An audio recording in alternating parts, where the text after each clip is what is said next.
Nestled in the wooded hills north of the city of Durham, a short ride down Winkler Road brings you to the secluded driveway of Cullowhee Spring Plantation House. As you meander down the shady gravel drive, the beauty of the untouched forest gives way to the beauty of a home built to stand the test of time. A house with a history full of love and laughter, waiting for a new family to fill the halls with more of the same. Come with me for a quick tour of the past, to understand the strong foundations of this beautiful West Indies plantation home, and to see the possibilities for yourself. Built in 1977 by Amanda Smith and James David Barber, the home is a replica of a home that they found on a trip to the coast. And then we were driving to the coast, and like good newcomers, we drove through Edenton.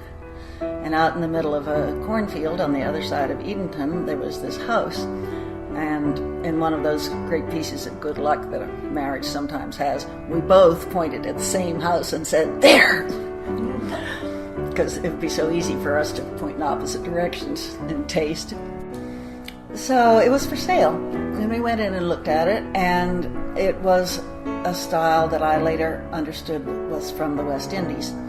Double porches, top and bottom, back and front, and with the kind of sway-backed roof style, which is what makes it so pretty. And I did actually look into moving it, but it didn't take a very long conversation to discover that moving a big house from Edenton to Durham was not a practical thing. So we interviewed architects, and we interviewed 2 men and 1 woman, and the 2 men made it very clear that it would be their house, and if we behaved, we would get to live in it.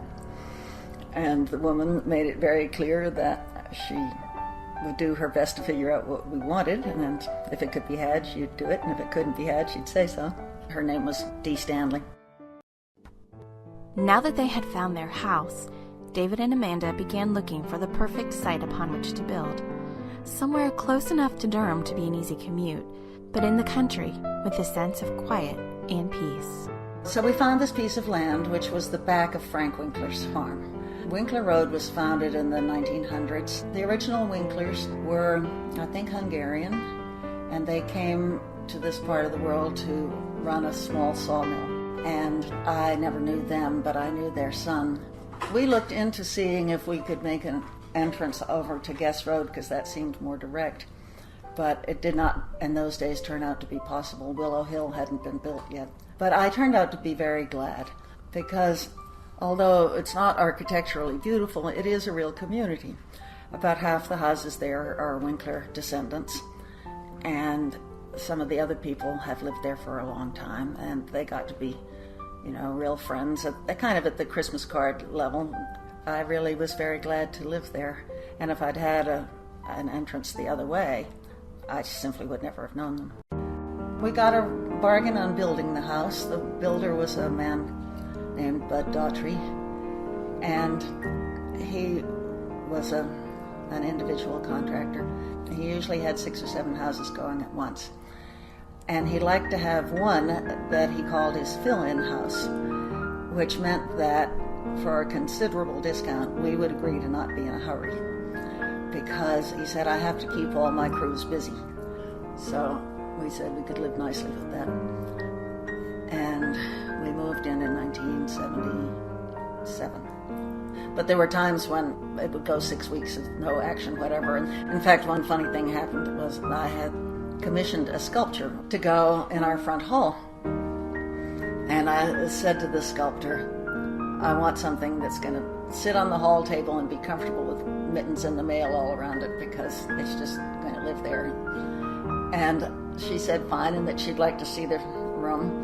So I took her out to see it, and the house was half built. And that was the day they put the locks on the doors. So she had to peer through the window. One of my happiest memories of building the house was the day they built the staircase, because it's a circular staircase. It's only a quarter of a circle, but it is a circle.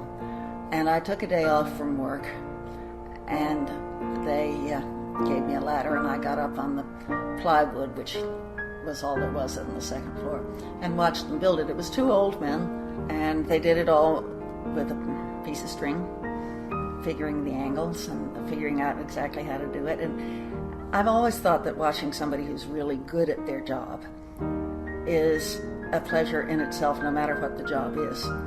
Because when you're really good at something, you have a kind of economy that makes it almost like a dance. So I just lay there on the plywood with my head in my hands watching them do this for a couple of hours. And I thought it was so great that if you look in the closet in the front hall, you'll see that the inside of it is not finished. Because I said I want to be able to see the craftsmanship, and I want to be able to show people the craftsmanship. And in fact, if you look closely, you can see that one of the boards has written on it, "No rock," which means no sheetrock. Although it's a big house, it's not really a very fancy house. And it doesn't have, whirlpool baths and that kind of thing. We decided that we would each get one extravagance that couldn't be justified by any particular piece of utilitarianism. So mine were the sinks. My eyes would follow around those vines and the butterflies, and I never got used to them. Often if you own something, you get to you don't see it anymore. But I always saw it. And David's was the widow's walk. You can walk up the stairs from the 3rd floor and come out on the top of the roof. And there's a little platform there with a fence around it. And he just loved it up there. The house was perfect for the small but growing family.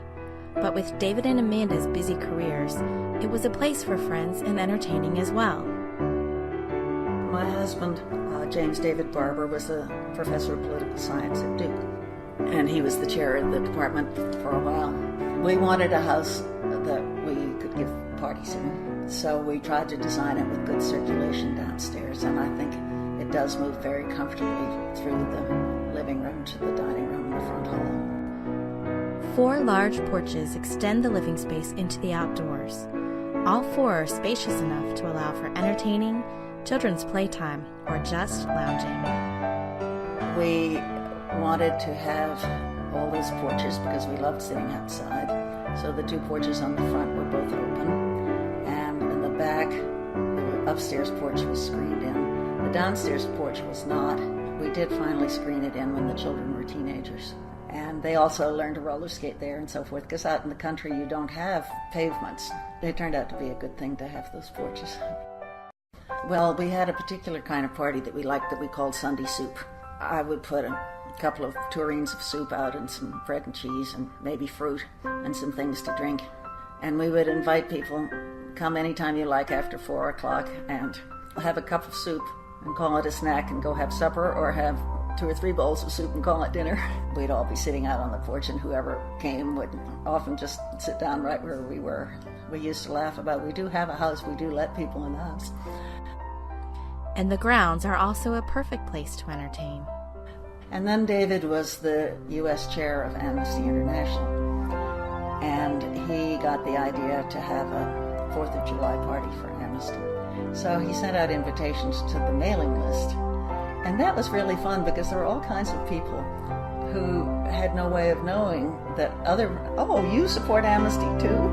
And we did that for many years on the 4th of July. I'd fix a big bowl of vanilla ice cream with blueberries on it and strawberry sauce. That gave us our red, white, and blue. He always had some graduate student to read "The Quality of Mercy is Not Strained." He'd sing the Star-Spangled Banner. On your visit to the Plantation House, you'll notice a small barn tucked just into the woods on the side of the main house.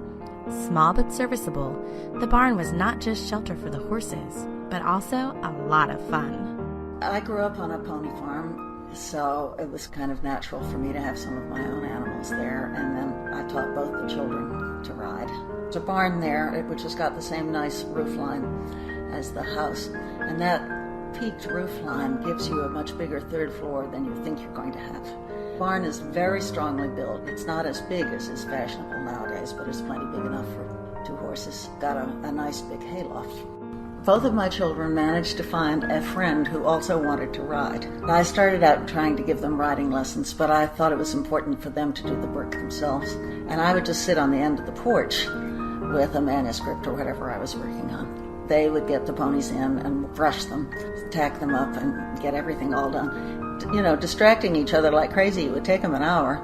But they did all the kinds of, corny things, swing on its tail, kind of things that you can do with a pony. And when finally they had it ready, then we would all go riding together. They would spend their mornings that way. With 18 acres, the property is a child's dream. Quiet and peaceful, there's room to explore and to just be a kid. And they used the woods a lot. One of the happiest conversations I ever had with them was once when they were all grown up. They started reminiscing on what they used to do out in the woods. I remember that David and I would occasionally say, well, look, we moved to the country so the kids could have in the woods and all they do is play video games. But apparently that wasn't the case, and they were out in the woods a lot. It's a very safe feeling place. I never was worried. We do have a farm bell, which at the present moment is covered over with vines, but it's still there. That was a signal. When you hear the farm bell, you come home this minute. And they always followed that. That was reliable, and they could hear it pretty far into the trees. But I do hope that actually it'll be a family that loves it, because it's a house that wants a family. This is a house that's built to have a lot of people in it and have a lot of noise in it, and people, kids running up and down the stairs. I hope you've enjoyed hearing the story of Kalawee Plantation. Thank you for joining me on a tour of this lovely home. To view the house or for more information, contact Nancy Rizzo at 919-308-4306